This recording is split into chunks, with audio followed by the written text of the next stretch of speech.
안녕하세요. 사연 읽어주는 남녀입니다.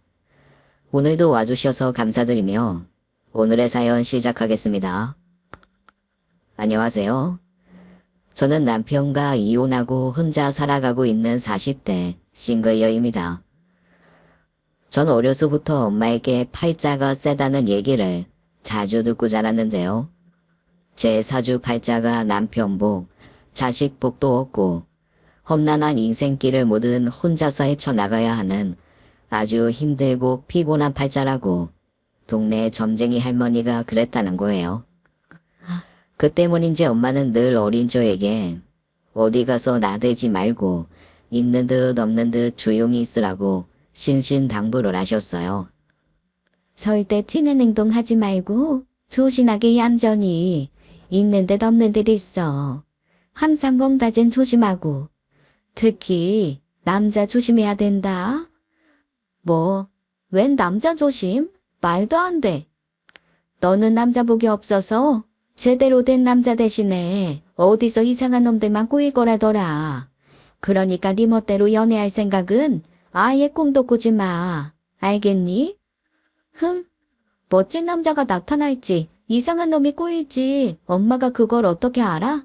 그리고 엄마 말대로라면 난 이 예쁜 얼굴로 남자친구도 못 사귀고 결혼도 아예 못하겠네? 까불지 말고 얌전하게 있으면 대학 졸업한 다음에 엄마가 좋은 남자 소개시켜준다니까. 요즘 세상에 나더러 중매 결혼을 하라고? 아, 난 싫어. 그럼 어떡하니? 너 팔자가 세서 개떡 같은 남자만 꼬일 거라는데. 난 그런 거 안 믿어요. 나는 멋진 남자 만나서 영화 속 주인공처럼 멋진 사랑할 거야.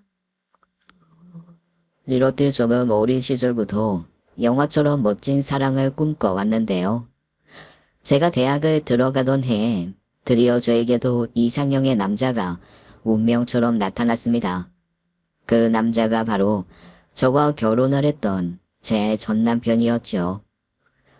남편은 홀진한 키에 얼굴도 잘생겨서 여자들한테 인기도 많았어요.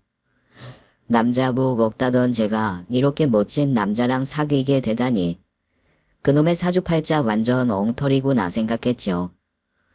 그런데 결국 이 사람과는 결혼 15년 만에 이혼을 하고 말았으니 점쟁이 말이 맞긴 맞았나 보네요.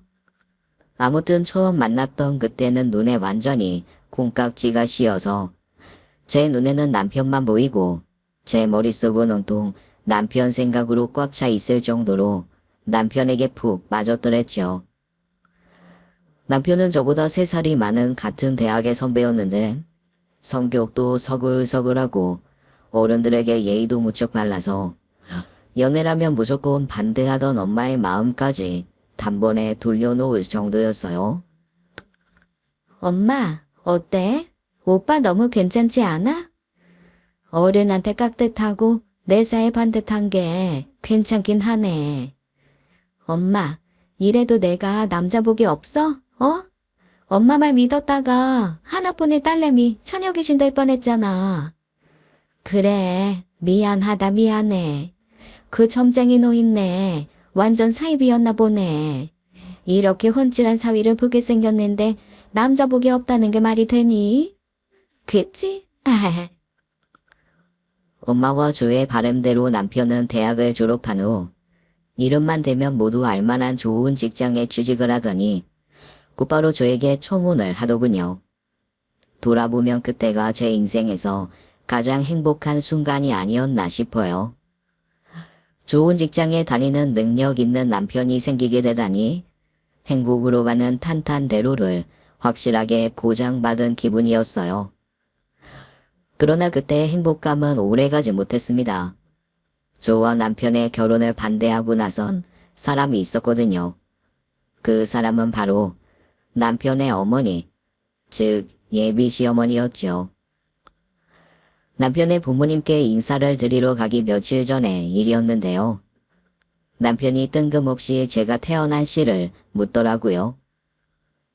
자기야, 자기 생년월일은 내가 다 아는데 태어난 시간을 몰라서 말이야.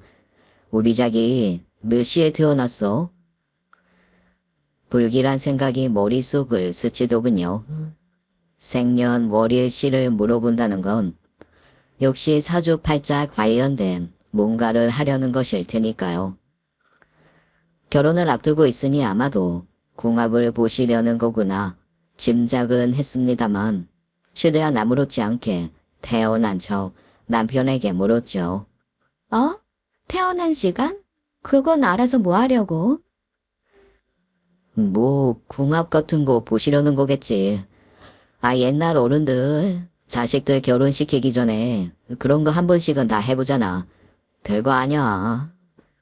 아무리 별거 아니라 그래도 나는 기분이 좀 그런데. 나는 궁합 같은 거 절대 안 믿어. 어차피 그런 건 다 미신이잖아. 글쎄, 나도 그런 거 별로 좋아하진 않는데 우리 엄마가 워낙 옛날 사람이라 궁합이니 사주니 관상이니 뭐 이런 거 많이 믿으시는 편이거든. 오빠가 어머님한테 궁합 보지 마시라고 말씀 좀 드리면 안 돼? 잘 나오면 다행이지만 괜히 안 좋은 소리 들으면 찝찝하고 불쾌하잖아. 엄마가 그냥 재미삼아 하는 건데 뭘 그렇게 신경을 써. 너무 걱정 안 해도 돼. 게다가 안 좋게 나올 게 뭐 있겠나? 우리들이 이렇게 잘 맞는데 우리 완전 찰떡 궁합이잖아. 그러나 우려했던 일은 현실로 일어나고 말았습니다. 시부모님께 처음 인사를 드리러 간 자리에서 예비 시어머니는 거두절미하고 다짜고짜 궁합 얘기부터 꺼내시더라고요. 이 결혼 이대로 진행해도 될지 모르겠어. 네? 뭐 때문에 그러시는데요? 아니 글쎄, 내가 아는 첨쟁이한테 너희들 사주를 넣고 궁합을 좀 봐달라고 했거든. 근데 첨쟁이 말이 둘이 결혼시키지 말라네. 궁합이 너무 안 좋대. 이런 소리 듣고 찝찝해서 어떻게 내 아들 결혼을 시키겠니? 궁합은 원래 너무 좋아도 안 좋은 거래요. 그냥 한 70점 정도가 제일 잘 맞는 최고의 궁합이라고 그러던데. 아휴, 그 정도면 내가 이런 얘기 꺼내지도 않았지. 왜? 그럼 뭔데? 뭐가 많이 안 좋대? 그래, 둘이 아주 상극이란다. 절대로 만나면 안 될 사람들이 만난 거라고. 에이, 21세기에 그런 게 어디 있어. 엄마, 난 그런 거 안 믿어. 젊은 사람들은 그런 거 안 믿는다 무시하고 넘어갈 수 있을지 몰라도 난 아니야. 궁합이 그렇게 안 좋게 나왔을 때는 이유가 다 있는 거라고. 그게 무슨 소리야, 엄마. 이유라니. 또 뭐가 있어? 당사자 면전에 대고 이런 얘기하기 좀 그런데 네 여자친구 사주가 워낙 안 좋댄다. 팔자가 드세대. 네? 제 사주가요? 그래. 남편 망하게 할 사주라는데 그런 소리 듣고 널 어떻게 며느리로 받아들이니? 난 무섭다 얘. 전 올 것이 왔다 싶었습니다. 행복을 목전에 두고 어린 시절부터 지겹게 들어온 그놈의 사주팔자가 또 제 발목을 잡다니 너무 억울해서 말이 안 나오더라고요. 그깟 태어난 날, 태어난 시가 어떻게 사람의 운명을 결정할 수 있겠어요. 전부 말도 안 되는 헛소리죠. 그런데 사주팔자니 궁합이냐는 거 믿지 않는 사람에겐 진짜 아무 의미도 없는 헛소리일 뿐이지만 그걸 믿는 사람에겐 반드시 일어나고야 마는 일, 절대자의 예언 같은 거잖아요. 예비 어머니는 점쟁이 말을 아주 철석같이 믿으시더라고요. 제 사주 때문에 당신 아들한테 당장 뭔 일이라도 날 것처럼 펄쩍 뛰며 반대를 하시더군요. 옛날 어른들 말 안 들어서 좋을 거 없어. 사주팔자 그거 절대 무시하게 못 된다니까. 아들, 엄마 말 듣고 이 결혼 다시 생각해봐. 그래도 점쟁이 말 한마디 때문에 사랑하는 사람과 이대로 헤어질 수는 없었어요. 전 이 사람과 꼭 결혼하고 싶었기 때문에 뒷사적으로 예비 시어머니를 설득했죠. 어머니는 그 연세에 책도 많이 읽으시고 배움도 깊으신데 어머니처럼 이지적인 분이 왜 그런 얘기를 믿으세요? 뭐? 내가 이지적이라고? 결혼 반대한다니까 너 괜히 아부작전 펼치는 거냐? 갑자기 웬 칭찬? 아니에요, 어머님. 어머님이 얼마나 지적이고 고상한 이미지신데요. 근데 그런 어머님이 고작 궁합 때문에 아들 결혼을 반대하신다고요? 지금이 조선시대도 아니고 이건 정말 말도 안 되는 거잖아요. 아무리 그래도 나는 이 결혼 찬성할 수가 없어. 점쟁이가 절대 안 된다고 했을 때는 다 이유가 있는 거다. 어머니, 그런 게 바로 가스라이팅이라는 거예요. 점쟁이 말에 그렇게 휘둘리시면 안 돼요.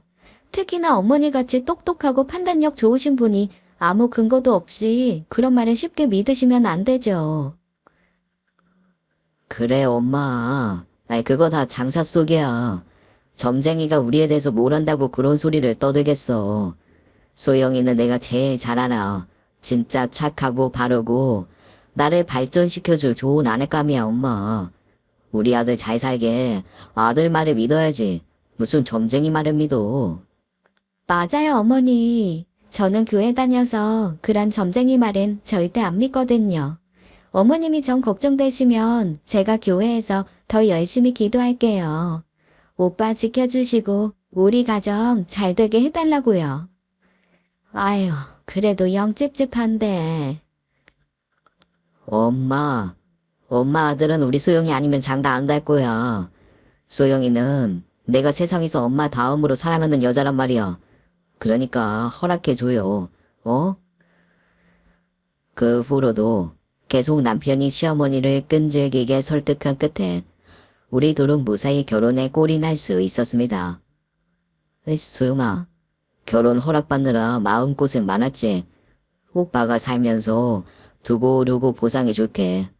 정말 미안하고 고맙다. 아니야, 내가 더 고맙지. 오빠가 나 믿어주고 어머니 반대도 무릅쓰고 나랑 결혼해줘서 정말 고마워. 우리 앞으로 더 많이 사랑하자. 세상 점쟁이들은 전부 다 저랑 원수라도 진 걸까요?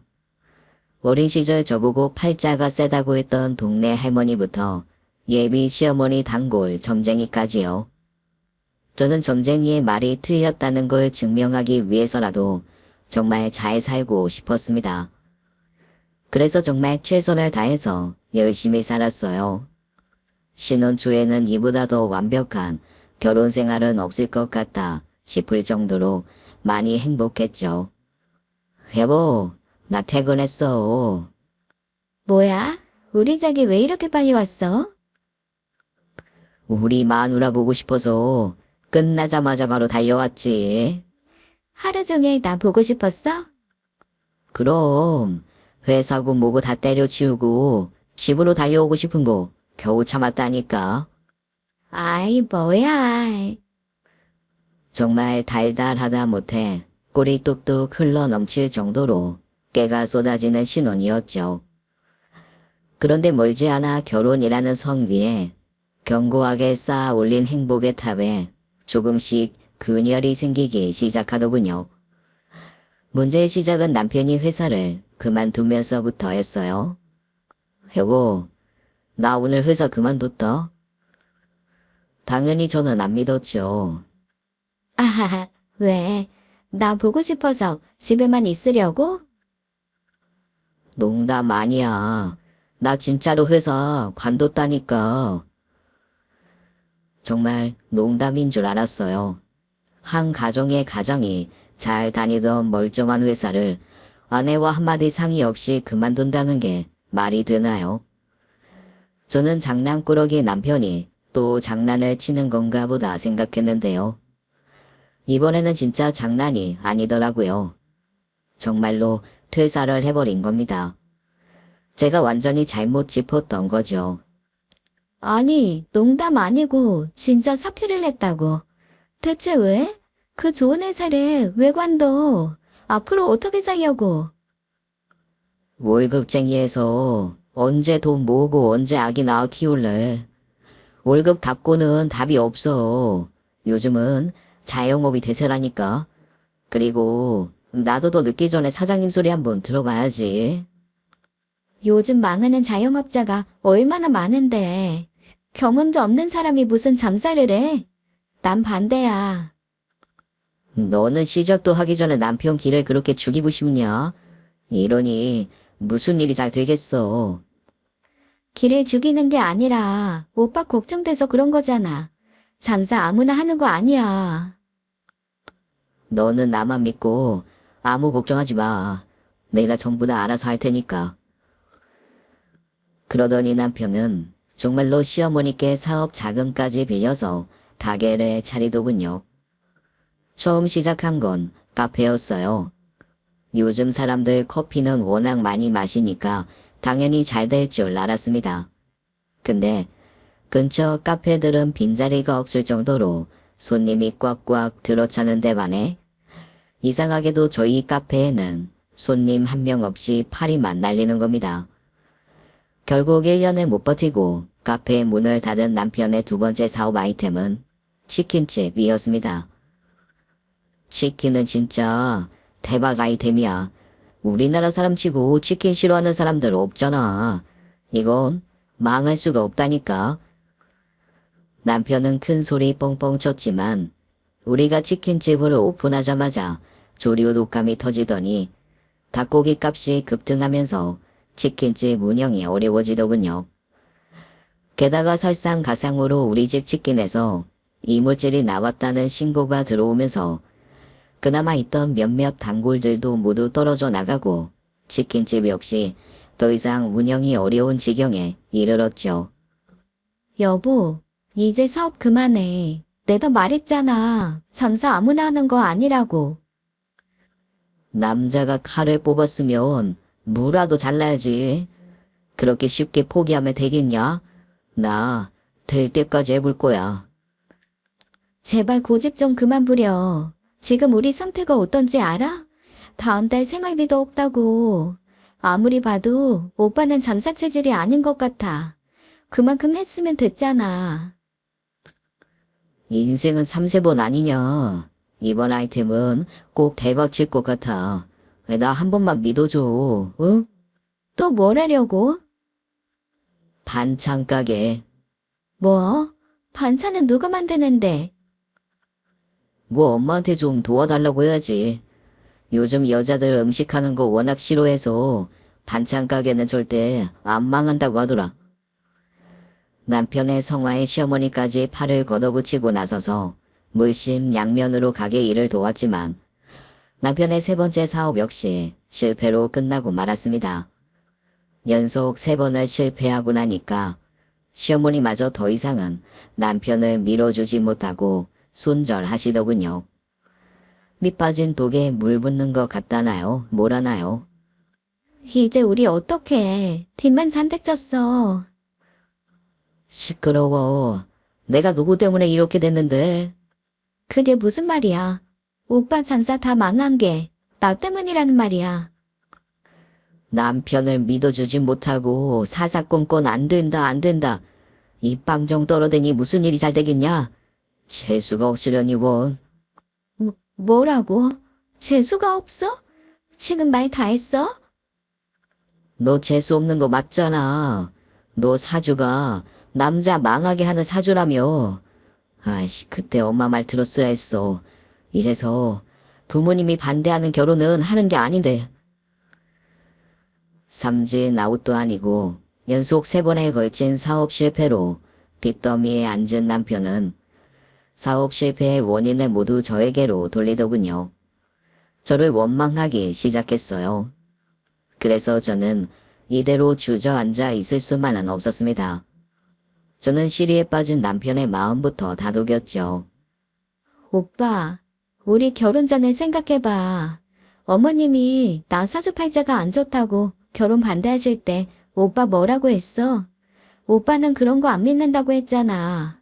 그때 내가 얼마나 고마웠는지 알아? 내가 그랬나? 그래.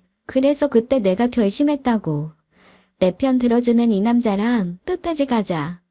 나 오빠 정말 사랑해.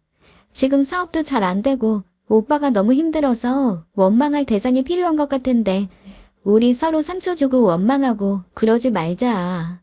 오빠 힘든 거 잘 알지만 우리 사랑으로 힘든 시기 잘 이겨내보자. 어? 다행히 남편은 제 말에 수긍하고 저에 대한 말도 안 되는 원망도 거둬들이는 것 같더군요. 저는 빚을 갚고 시리에 빠진 남편도 일으키고 재정난에 허덕이는 우리 가정을 다시 바로 세우기 위해 일을 하기로 마음먹었고 아는 사람의 소개로 보험회사에 나가기 시작했습니다. 그리고 제가 벌어오는 얼마간의 수입으로 남편과 저는 겨우겨우 힘든 시기를 버텨낼 수 있었죠. 그런데 제가 보험 영업 때문에 일이 바빠지고 별다른 일을 하지 않고 백술건달이 된 남편 혼자 집에 있는 시간이 점점 길어지다 보니까 저희 집에 이상한 일들이 일어나기 시작하는 겁니다. 아침에 나갈 때 멀쩡했던 집안이 퇴근해서 돌아오 보면 위치나 방향이 이상하게 조금씩 바뀌어 있더라고요.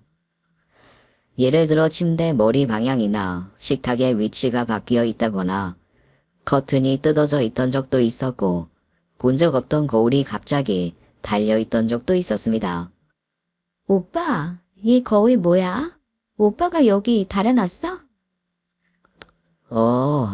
현관 왼쪽에 거울 달면 재물 운이 좋아진다고 해서. 뭐, 그럼 침대 위치 바꾼 것도 그런 것 때문이야?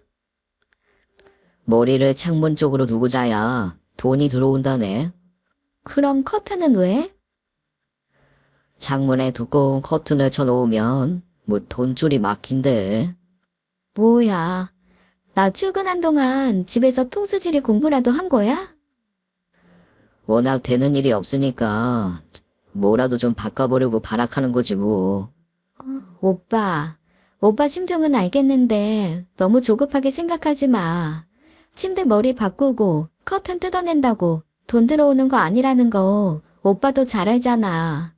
조금만 참으면 우리한테도 곧 좋은 일 있을 거야. 그럴까? 그래, 그러지 말고 일자리라도 좀 알아봐. 자격증 공부를 좀 하든가. 그래, 그래야지. 나도 언제까지 이렇게 백수로 지낼 수 없지. 너한테 미안하고. 그러나 남편의 결심은 그때뿐이었고 남편 생활에 긍정적인 변화는 없었어요.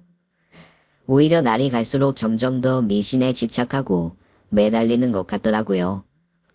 피해야 할 음식부터 속옷 색깔까지 무당 말이라면 철석같이 믿고 저한테도 강요를 하는데 대체 어디까지 맞장구를 쳐줘야 할지 정말 난감하고 힘들었습니다. 하루는 빨래를 하려고 빨랫감들을 세탁기에 넣고 있었는데 남편 속옷 안에서 뭔가가 바스락거리는 게 느껴지더라고요. 뭔가 이상해서 속옷을 얼른 뒤집어 살펴보니 남편 속옷 안쪽에 부적이 담긴 작은 주머니가 꿰매져 있는 겁니다. 대체 누가 왜 이런 부적을 남편 속옷 안에 집어넣은 건지 짐작조차 가지 않았습니다. 저는 깜짝 놀라 남편한테 따져 물었죠. 오빠, 이거 뭐야? 그런데 남편이 제 손에 든 부적 주머니를 보더니 불같이 화를 내더군요. 야, 그거 함부로 손대면 안 되는 건데 왜 네 마음대로 떼냐? 빨래하려다가 이상한 게 붙어있길래 떼본 것뿐이야. 이게 대체 뭔데 그래? 보면 몰라. 부적이잖아. 에이씨, 다 망했네. 이 절대로 떼면 안 된다고 했는데. 누가? 어머니가? 아니, 이 선녀보살이. 뭐? 선녀보살? 그게 누군데? 오빠 설마 지금 무당한테 다녀왔다는 거야? 그래, 진짜 용하다고 해서 다녀왔는데 그 무당 정말 신통하더라고. 팬티 안에 부적 넣으면 기운도 솟고 활력이 넘칠 거라고 하더니 요즘 정말 기운이 불끈 나는 것 같아. 머리도 맑아진 것 같고. 그래서 오빠 기운 나라고 무당이 팬티 안에다가 직접 바느질까지 해줬니? 뭐래? 아니야. 바느질은 내가 한 거야. 반에 잡아본 적도 없는 사람이 바느질을 했다고? 그 말을 어떻게 믿어? 너는 제발 남편 말 좀 믿어라. 왜 이렇게 사람을 못 믿냐? 그리고 말 나온 김에 얘기하는 건데, 우리 오늘부터 각방 써야 될 것 같아. 뭐 때문에? 무당이 각방 쓰라고 그러디. 그래. 네가 기가 너무 세서 남자 기운을 찍어 누른다잖아. 내 기가 좀 차올라올 때까지 거리 두기하고 멀리 떨어지라던데. 말도 안 돼. 그럼 오빤 무당이 죽으라고 하면 죽을 거야? 무당 말만 들으면 모든 게 다 잘 풀릴 것 같지? 미안하지만 그거 다 헛소리야. 제발 오빠 인생 좀 주체적으로 살아봐. 아, 넌 한 번이라도 군말 없이 내 말대로 좀 따라주면 안 되겠냐? 뭐? 끝내 남편 이겨먹으면서 하나에서 열까지 네 말이 맞다고 빡빡 우려야겠냐고. 네가 남편 하는 일에 자꾸 초를 치니까 내가 되는 일이 없는 거야. 알아? 무당 말대로 하면 나도 안 망하고 잘 될 수 있다는데 왜 그걸 못하게 해? 오빠, 이성적으로 생각해. 지금 무당한테 완전히 홀린 것 같은데 정신 차리라고. 무당이 오빠 인생 책임져 주지 않아. 그러나 제가 아무리 말리고 울어도 보고 화도 내보고 이혼하겠다 협박까지 해봤지만 남편의 맹신은 날이 갈수록 심해졌습니다. 집에는 몰래 숨겨놓던 부적들도 이제는 아주 대놓고 여기저기 붙이기 시작하더군요. 현관이나 화장실, 심지어 제 베개 밑에까지 부적을 붙여놓고 손도 못 대게 하는 통에 부부싸움도 여러 번 했죠. 게다가 점집에 가는 횟수도 점점 늘어서 일주일에 두세 번은 무당을 찾아가는 것 같더라고요. 남편은 이미 무당한테 완전히 넘어가서 눈이 뒤집힌 것 같았습니다. 그렇지 않고서야 점집을 동네 슈퍼마켓보다 더 뻔질나게 드나드는 게 말이 되겠어요. 오빠, 무당집 좀 그만 드나들어. 일주일에 몇 번씩 다니는 건 너무 심하잖아. 모르는 소리 마. 보살님이 하는 얘기 듣고 있으면 마음이 편해진다고. 어떨 땐 당신보다 더 편할 때도 있다니까. 무당이 정신과 의사나 뭐 카우슬러 같은 역할을 한다더니 그 얘기가 정말 사실인가 봐. 그게 아니라 무당은 오빠가 듣고 싶은 얘기만 들려주니까 그런 거겠지. 뭐라고? 그렇잖아. 사업이 실패했으면 왜 실패했는지, 어떻게 해야 더 잘할 수 있는지, 철치부심해서 뼈를 깎는 노력으로 다음을 준비해야 되는데, 무당은 원인을 자기 안에서 안 찾고 남 탓을 하잖아. 나쁜 기운이 껴서 그렇다. 침대 방향이 잘못돼서 그렇다. 속옷 색깔을 안 맞는 걸로 입어서 그렇다. 근데 솔직히 오빠 사업 망한 이유가 그런 것 때문은 아니잖아. 그럼 내가 사업 다 말아먹은 이유가 뭔데? 솔직히 너무 아무 준비도 없이 시작한 탓이지 뭐. 장사라는 거 그렇게 만만하게 볼 게 아닌데 너무 즉흥적으로 그냥 회사 때려치우고 기분 내키는 대로 시작해버린 게 문제인 것 같아. 아니야. 그런 게 아니라고. 우리 인간의 영역을 뛰어넘는 그 무언가의 성공과 실패를 뒤에서 조종하고 있다니까. 말도 안 돼. 그러지 말고 당신도 선녀보살 한번 만나봐. 생각이 바뀔 거야. 내 말이 맞다는 거 이해하게 된다니까. 그래서 저는 남편이 다닌다는 무당집을 찾아갔습니다. 남편이 무당에게 가스라이팅 당하는 꼴을 더 이상 두고 볼 수 없겠더라고요. 제가 무당을 직접 만나서 내 남편 흔들지 말라고 따끔하게 한마디 해주고 싶은 생각도 있었고요. 또 무엇보다 남편이 저더러 무당을 찾아가서 뭐라고 하는지 한 번만 들어보라고 하도 간곡하게 부탁을 하기도 했고요. 저는 미신으로부터 남편을 지켜야 한다는 비장한 각오로 남편이 알려준 주소로 찾아갔는데요. 무당집은 의외로 평범한 곳에 있더군요. 낡은 다세대 빌라 2층에 간판도 없이 영업을 하고 있는 겁니다. 계세요? 여기가 상여부세 신당인가요? 잠시 후 무당이 제 앞에 모습을 드러냈는데요. 저는 무당을 보고 깜짝 놀랐습니다. 무당이라는 여자가 생각보다 너무 어려 보이는 거예요. 많아야 30대 초반. 고생이라고는 모르고 살아온 듯 흰 피부와 가늘고 예쁜 손을 가진 젊은 여자더라고요. 신기하게도 무당은 이미 저를 알고 있는 것 같았습니다. 절 꿰뚫어 보는 듯한 눈빛으로 매섭게 말을 쏘아붙이는데 소름이 오싹 끼치더라고요. 네가 박석훈이 마누라구나? 그걸 어떻게 하셨어요? 내가 어떻게 알았는지 말하면 너 내 말 믿을래? 네. 너 어차피 내 말 안 믿을 거잖아. 너는 의심병이 들렸어. 네가 자꾸 남편을 못 믿고 의심을 하니까 네 남편이 좋은 기운을 못 받는 거야. 알아. 저기요. 전 지금 여기 점 보러 온 거 아니고요. 좀 따져 물으려고 온 거예요. 속옷 색깔부터 부부 사이까지 전부 이렇게 하라 저렇게 하라 신이 정해주는 거예요? 그게 말이 돼요. 허허, 무엄하다. 지금 감히 신이 하시는 일에 토를 다는 것이야. 장군 신이시다. 너 같은 게 함부로 입에 올릴 뿐이 아니야. 글쎄요, 전 그런 거 모르겠고요. 그냥 한 가지만 부탁할게요. 앞으로 우리 남편 박석훈 씨가 여기 찾아와도 전봐주지 말고 그냥 돌려보내요. 자꾸 이상한 소리해서 사람 조종하려고 들지 말라고요. 알겠어요? 하, 당돌하네. 진짜 듣던 대로 고통은 없는 여자구만. 뭐요? 그런 얘기는 당신 남편한테나 하면 될 일이지. 왜 여길 찾아와서 난리야? 당신 남편이 점집에 못 오게 네가 확실하게 단속하면 되잖아. 그건 남편이 네 생각대로 안 움직여지지? 부부 사이에 정도 없고 애도 안 생기고 뭘 해도 되는 일도 없고 그게 왜 그런지 알아.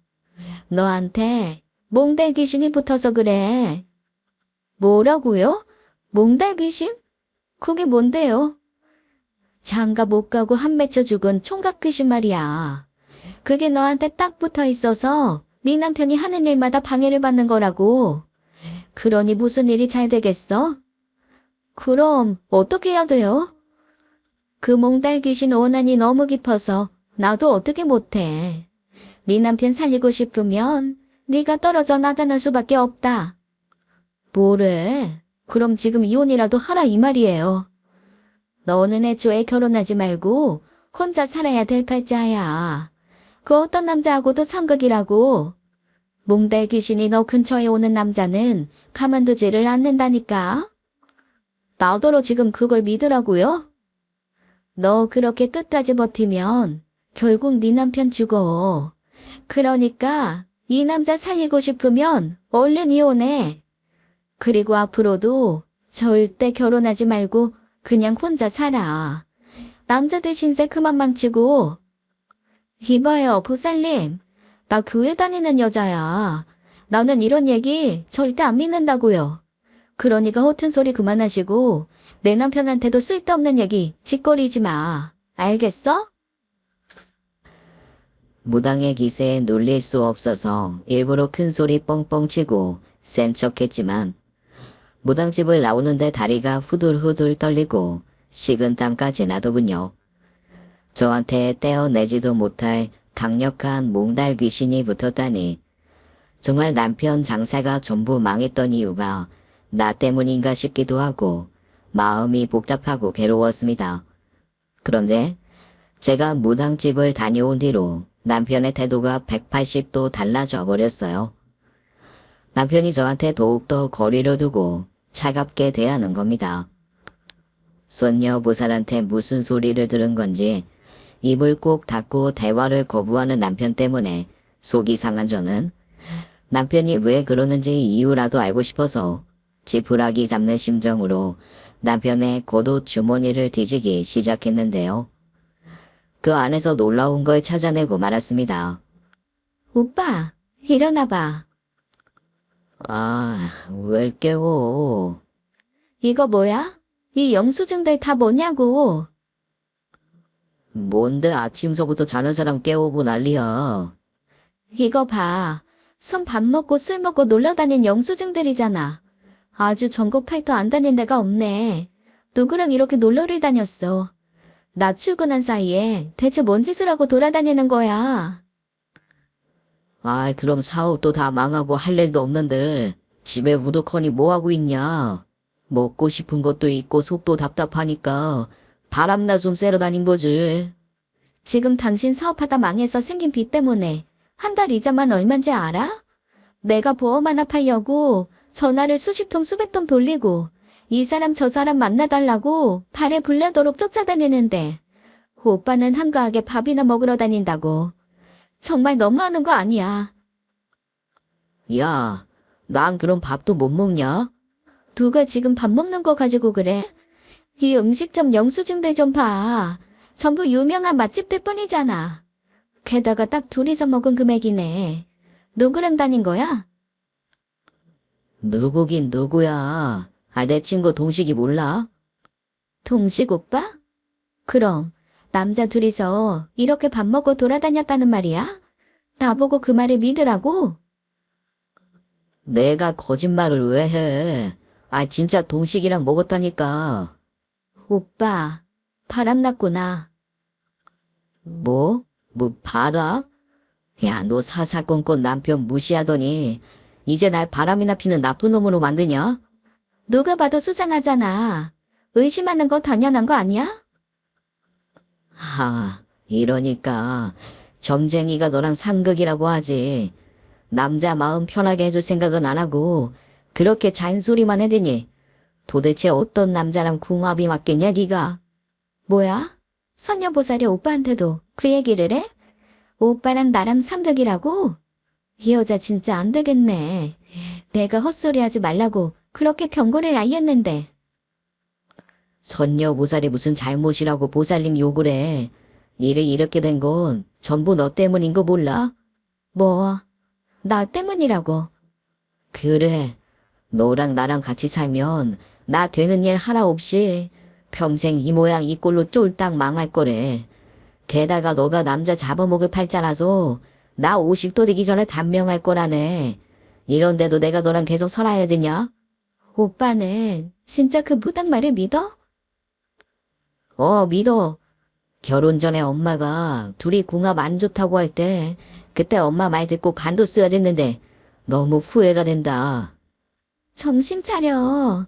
오빠 지금 무당한테 가스라이팅 당하고 있는 거야. 궁합이니 뭐니 그런 거는 다 비과학적인 미신이잖아. 내가 되는 일이 하나도 없는 건 사실이잖아. 그게 다 너가 재수 없어서 그런 거라는데 내가 안 믿을 수가 있냐? 나한테서 좀 떨어져라. 이 재수 옴부팅 여자야. 제발 좀 꺼지라고.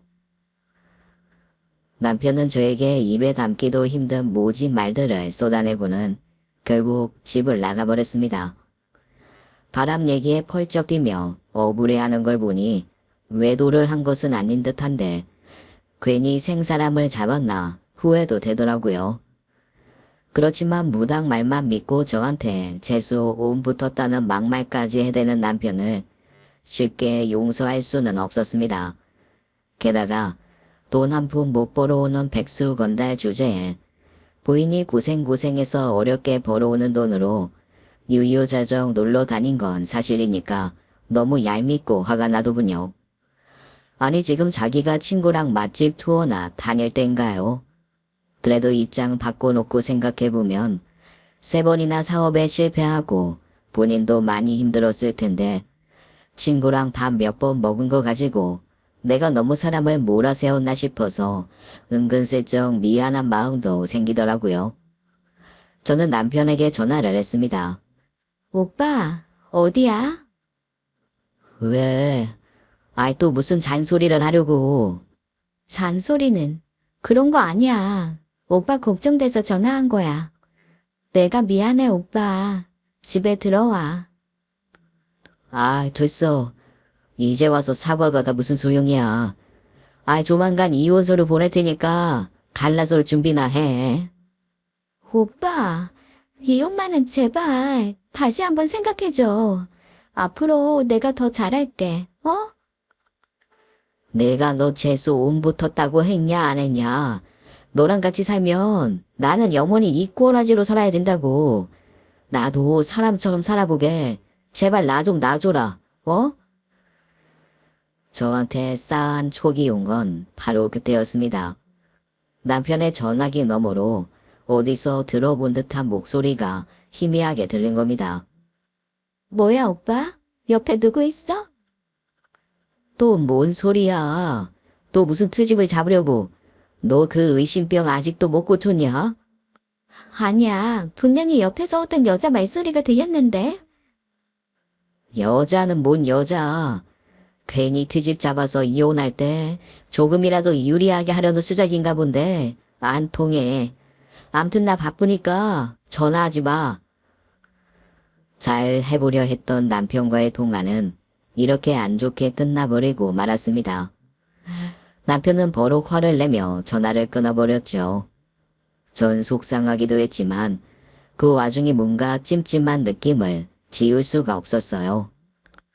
아, 분명히 여자 목소리가 들렸는데 내가 뭘 잘못 들은 건가? 무당이 몽달 귀신이 붙었네. 어쨌네 헛소리를 했던 터라 왠지 기분이 오싹해지더라고요. 만약 남편 옆에 정말 아무도 없었다면 제가 들은 그 여자 목소리는 대체 뭐였을까요? 모든 것이 혼란스러워 정신을 놓고 있던 그때 갑자기 전화벨이 울렸습니다. 저에게 전화를 걸어온 주인공은 바로 남편 친구인 동식 오빠였어요. 오빠, 안녕하셨어요? 웬일로 전화를 다 주셨어요? 재수씨 잘 지내시죠? 별일 없나 해서 안부차 전화했어요. 별일 없죠. 오빠, 우리 석훈 오빠랑 요즘 자주 만나고 다니시는 것 같던데 밖에서만 만나지 말고 집에도 좀 놀러 오세요. 제가 맛있는 거 대접해 드릴게요. 예? 어이, 나 석훈이랑 만난 지 몇 달 됐는데 요즘 바빠서 통 못 만났어요. 뭐라고요? 그게 진짜예요? 예, 아이 석훈이가 그래요. 나랑 자주 만난다고. 이 자식 또 뭔 사고 치고 다니는 거 아니야. 제가 괜히 안 해도 될 말을 해버린 것 같네요. 재수씨 너무 신경 쓰지 말고 잊어버리세요. 네, 제가 뭔가 착각을 한 건가 봐요. 동식 오빠가 아니라 다른 이름을 제가 잘못 들은 거겠죠 뭐. 대답은 그렇게 했지만 머릿속은 이미 남편에 대한 미움과 원망으로 가득 차 정상적인 대화가 어려울 지경이었어요. 남편은 거짓말까지 해가면서 대체 누구를 만나고 다니고 있던 건가요? 와, 이 몹쓸 인간. 바람난 게 틀림없네. 아, 일단 증거부터 잡으러 가야 할 텐데 어디서 증거를 잡아야 되지? 그런데 남편의 외도 사실을 확인하고 너무 혼란스러운 와중에 남편의 친구가 저에게 더욱 충격적인 이야기를 꺼내는 겁니다. 근데 죄수씨 혹시 이 신내림 맞으셨어요?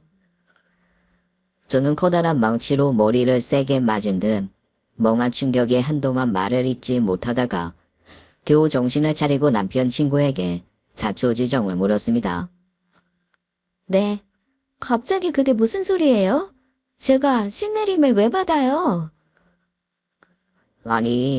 지금 동창들 사이에 소문이 쫙 퍼졌거든요.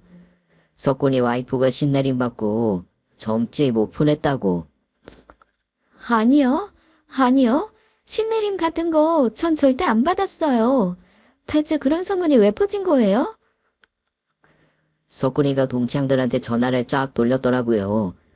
용한 점쟁이 소개시켜 줄 테니까 점 보러 오라고. 자기가 싸게 해줄 수 있다고 영업을 엄청 하고 있나 봐요. 네? 뭐라고요? 그리고 재수 씨한테 이런 말씀 드리긴 좀 죄송하지만 석훈이가 웬 한복 입은 여자랑 같이 다니는 걸 봤다는 친구도 있어요. 우리는 당연히 재수 씨인 줄 알았죠. 한복 입은 여자랑 같이 있는 걸 봤다는 사람이 있다고요? 아, 기가 막혀. 이제야 뭐가 어떻게 된 건지 알겠네. 고마워요, 동식 오빠. 재수 씨, 괜찮아요. 제가 괜한 말한 거 아니죠? 그럼요. 이런 일이 있을수록 제가 알아야죠. 전화 줘서 고마워요. 남편 친구와 전화 통화를 마친 저는 정신이 번쩍 들면서 모든 퍼즐이 맞춰지는 듯 모든 것이 명확해졌습니다. 이제야 일이 어떻게 돌아가는 건지 알겠더라고요. 그리고 남편이 지금 어디에 있는지도요. 아까 그 여자 목소리 설마 했는데 선녀보살이었네. 이 인간들 다 죽었어. 저는 남편을 잡으러 선녀부살 신당으로 서둘러 달려갔습니다. 그러나 막상 신당 앞에 도착하니 용기가 없어지더라고요. 과연 남편이 이 안에 정말 있을지 확신도 없었고 또 제가 남편이랑 무당 두 사람을 상대로 잘 싸울 수 있을까 자신감이 사라지면서 걱정이 앞서더라고요. 이러지도 저러지도 못한 채 신당 앞에서 한참을 고민하며 서성거리고 있었는데 갑자기 앞집 문이 열리더니 웬 아주머니 한 분이 나오시더군요. 뭐예요? 전 보러 온 손님인가? 네? 아, 네. 아니요. 제가 너무 당황해서 대답도 제대로 못하고 우물쭈물하고 있으니까 아주머니가 저를 보며 딱한 듯 한마디 하시더군요. 젊은 사람이 무슨 고민이 깊어서 무당집을 찾아온 건지는 모르겠지만 딴 데 알아봐요. 저 무당 순홍털이야. 예? 왜요? 무당은 자기가 모시는 신한테 제사도 열심히 지내고 기도도 많이 해야 하지 않어? 근데 저 집에서 향 냄새 나는 꼴을 한 번도 못 봤다니까. 아, 그래요? 게다가 저 무당 남자친구도 있는 것 같아. 어떤 남자가 저 집을 매일같이 뻔질나게 드나든다고. 지성 들이는데 온 정성을 쏟아도 기도발이 먹힐까 말까 할 텐데 매일같이 남자나 집으로 불러들이고 둘이서 뭐 시켜먹고 놀러나 다니는데 점이 맞기나 하겠냐고. 그냥 괜히 밤낮으로 방울이나 흔들어대고 말이야. 아유, 나도 바로 앞집이 무당집이라 불편한 게 이만저만이 아니야. 시끄럽지. 모르는 사람들 들락거려서 신경 쓰이지. 혹시 잡기라도 들어오지 않을까 괜히 무섭기도 하고. 이렇게 주택가 한가운데서 무당집 영업을 해도 되나 몰라. 아유, 참 내가 말이 너무 길었지? 암튼 지금 들어가 봐야 소용없으니까 돌아가요. 왜요? 지금 안에 사람 없어요? 아니, 남자 들어갔거든. 내가 말한 그 남자. 에휴, 남자가 어디 여자가 없어서 무당이랑 사겨. 안 그래? 아주머니 말이 끝나기 무섭게 저는 선녀보살 신당의 문을 쾅쾅 두드렸습니다. 저 문 안에 목표물이 있다는 걸 확인했으니까요. 안에서 익숙한 여자 목소리가 들리더군요. 당연히 선녀보살이었습니다. 누구세요? 전 보러 오셨어요? 무당이 빼꼼히 문을 열길래 저는 거칠게 문을 열고 밀고 들어갔죠. 나다 왜? 너가 모시는 장군신이 내가 찾아올 거란 건 안 알려줬나 보지? 어머머, 이 여자가 왜 이래? 왜 남의 영업집에 쳐들어오고 난리야? 영업집? 너 말 잘했다. 안 그래도 이놈의 선녀보살 신당 내가 구청에다 신고했으니 그리 알아. 조만간 방 빼야 될걸? 신고? 내가 뭘 어쨌다고. 다세대 주택을 주거 이외의 상업시설로 이용하려면 미리 신고해야 하는 건지 몰랐어. 너 신고 안 하고 이런 짓 하면 불법 영업이야. 알아? 내가 너한테 뭘 어쨌다고 이래. 왜 남의 밥그릇을 깨뜨리냐고. 적반하장도 유분수지. 남의 가정 깨려고 드는 게 누군데? 저 방 안에 누가 숨었는지 내가 모를 줄 알고? 숨어있긴 누가 숨어있어. 그 방은 신성한 기도실이야. 들어가면 장군님이 노하신다. 웃기시네. 신성한 기도실에 불륜남 숨기는 건 너희 장군님이 괜찮다고 하니. 저는 무당의 말을 비웃으며 부쩍이 방문을 열어 젖혔습니다. 닥석훈, 숨어있는 거 다 아니까 빨리 나와. 남편은 작은 방 옷장 속에 숨어 있다가 슬그머니 나오더군요. 여보, 여긴 어떻게 알고 왔어? 왜? 네 여자친구만 무당인 줄 알았어? 네 마누라도 반 무당이야. 여보, 미안해. 이제 와서 뭐가 미안해? 바람난 것도 아니라고 우겨보시지? 이래도 불륜이 아니니? 나 참, 어디 여자가 없어서 무당하고 바람이 나냐? 그게 다른 뜻이 있었던 게 아니라 뭘 해도 안 되고 너무 되는 일이 없으니까 나도 너무 힘들어서 신발 좀 바라보려고 그런 거지. 변명을 하려면 좀 그럴듯한 변명을 좀 해봐. 그게 불륜을 정당화시킬 수는 없어. 누가 정당화한대? 석훈 씨는 당신한테 지쳤어. 당신이랑 그만 살고 싶어 한다고. 아, 그래서 나 떨어뜨리려고 몽달 귀신이 붙어서 재수가 없다는 엉터리 점괘를 불었냐? 그래, 너 떨어뜨리려고 장군님 입 좀 빌렸다 왜? 알았으면 얼른 석훈 씨한테서 떨어져. 석훈 씨도 너랑은 도저히 같이 못 살겠대. 이 여자 말이 맞아? 오빠도 같은 생각인 거야? 나 말고 이 여자랑 살겠다는 거지. 네가 매사에 남자 무시하고 잘난 척하는 건 사실이잖아. 게다가 너 만나고 나서 되는 일이 하나도 없다고. 나도 너무 힘들었어. 저는 끝까지 모든 것을 제 탓으로 돌리려고 하는 남편의 태도에 너무나 실망했습니다. 화가 머리끝까지 난 전 무당의 멱살을 잡아 있는 힘껏 바닥으로 내동댕이 쳤죠. 그러자 무당이 몸의 중심을 잃고 비틀대더니 과일이며 사탕 같은 것들이 차려져 있는 제사상 앞으로 쓰러져 버리더라고요.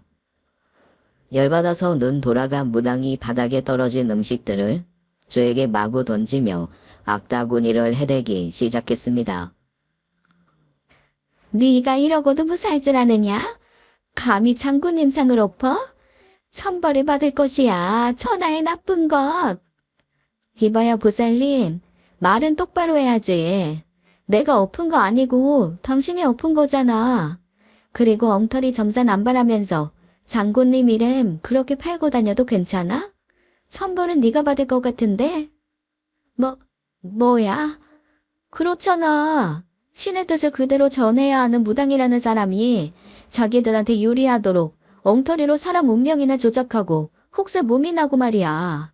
게다가 항상 몸가짐 정갈하게 하고 기도 열심히 해야 될 시간에 남의 남편이나 꼬드겨서 불륜까지 저지르고 있는데 장군신이 아무 말도 안 하시든? 내가 기도를 하든 말든 네가 무슨 상관이야. 하늘이 두렵지도 않아? 이 사람들아. 남의 남편 빼앗아서 내 가정 파탄내놓고 너희들은 행복하게 잘 살 줄 알았냐? 걱정도 팔자네. 내가 우리 장군님한테 허락 다 받아놨어 이 여자야. 우리 둘이 살면 세상 부러울 것 없는 찰떡궁합에 자자손손 부귀영화 누릴 거라고 장군신이 말씀하시더라. 그래, 너희 둘이 살면 뭐가 얼마나 잘 되는지 두고 보자. 나도 더 이상 지저분하게 너희들이랑 얽히고 싶지 않으니까 깔끔하게 이혼해. 재산이야 어차피 분할할 것도 없고 둘 다 이자료나 두둑하게 준비해야 될 거야. 상간녀 소송까지 할 수 있는 건 전부 다 걸어줄 테니까. 그렇게 저는 남편과의 이혼 소송에서 위자료를 받아내고 깔끔하게 갈라섰습니다. 상간녀인 선녀 보살에게도 제 가정 파탄의 책임을 물어 따로 위자료를 받아냈고요. 간통죄가 없어져서 두 인간들 콩밥을 못 먹인 건 억울했지만 법적으로 제가 보상받을 수 있는 건 다 받아냈기 때문에 후회는 없더라고요. 게다가 무당의 선녀 보살 신당을 불법 영업으로 신고해서 선녀부살은 엄청난 과태료를 물고 더 이상 무당집 영업을 할 수 없게 되었다는 소식까지 듣고 나니 정말 통쾌했습니다. 그런데 이혼 재판이 잘 마무리되고 법정을 나서려는데 뜻밖의 인물이 따라와서 저를 붙들고 늘어지는 겁니다. 그 사람은 바로 저희 시어머니였죠. 독하다 독해. 꼭 이렇게까지 해야 됐니? 네? 우리 아들이 뭘 그렇게 잘못했어. 막말로 그 여자랑 살림을 차렸냐? 자식을 봤냐? 남자가 살면서 바람 한두 번 피는 거야 있을 수 있는 일 아니야? 그걸 이해하고 넘어가줘야지. 너처럼 이렇게 위자료까지 싹 받아 챙기고 사람을 개털 만드는 게 어디 있어? 어머니, 원래 저 싫어하셨잖아요. 둘이 궁합 안 좋다고. 어머니 뜻대로 저희들 완전히 갈라섰는데 왜 속상해하세요? 재수없는 며느리 떨어져 나갔으니 이제 아드님 잘 풀릴 일만 남았네요. 너 그걸 지금 말이라고 하니? 아무리 네 팔자가 안 좋아도 무당 팔자만 하겠냐고. 아이고, 내가 어쩌다가 무당을 며느리로 들이게 된 건지. 창피해서 어디 가서 말도 못 꺼낸다. 왜요? 어머니 좋아하시는 궁합이니 사주팔자니 새 며느리랑 둘이 마주 앉아서 실컷 상담하세요. 어머니 새 며느리 그게 전공 분야잖아요. 아하하. 그리고 저는 남편과 무당에게 가슴속에 담아두었던 마지막 할 말을 시원하게 날리고 깔끔하게 헤어졌습니다. 내가 너처럼 신기가 있는 것도 아니고 무당은 아니지만 너희들 앞날은 훤히 다 보여. 너희 두 사람 절대로 행복하게 못 살 거야. 돈도 다 날리고 서로 원망하면서 피 터지게 싸울 거야. 그리고 너희 둘이 눈 맞은 걸 매일매일 후회하고 괴로워할걸? 남의 눈에 눈물 나게 하면 니들 눈에서는 피눈물 나는 법이거든. 앞으로 잘해봐. 이렇게 저는 암울하고 지저분했던 전 남편과의 결혼 생활을 깔끔하게 청산하고 위제로도 남편과 산간녀에게 더블로 받아서 화려하게 새 출발을 했습니다. 이게 벌써 5년도 더 된 일이네요. 저는 여전히 보험회사 다니면서 열심히 살고 있는데요. 제 신변에 한 가지 변화가 생겼습니다. 그건 바로 재혼을 앞두고 있다는 거죠. 새 신랑은 보험 계약을 하다 만난 고객인데요. 큰 사업체를 운영하는 재력가에 성격도 다정다감해서 하루하루 너무 행복한 나날을 보내고 있답니다. 예비 신랑은 저를 복덩이라고 부르는데요. 저 만나고 나서 신랑 사업이 점점 더 잘 된다더라고요. 이걸로 제 사주팔자 얘기가 완전히 틀렸다는 건 증명이 된 셈이죠.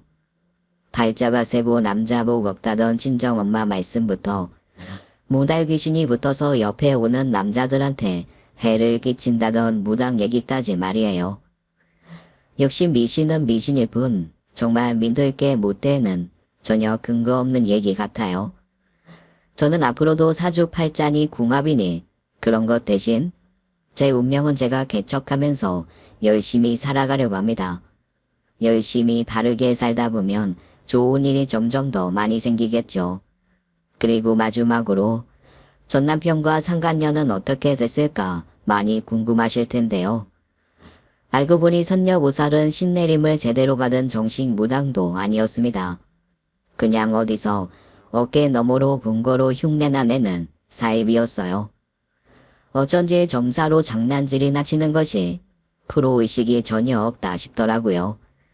들리는 소문에 의하면 두 사람은 재혼을 하고 전 시어머니 댁으로 들어갔다고 하는데요. 인연을 못 버티고 깨졌다고 하더군요.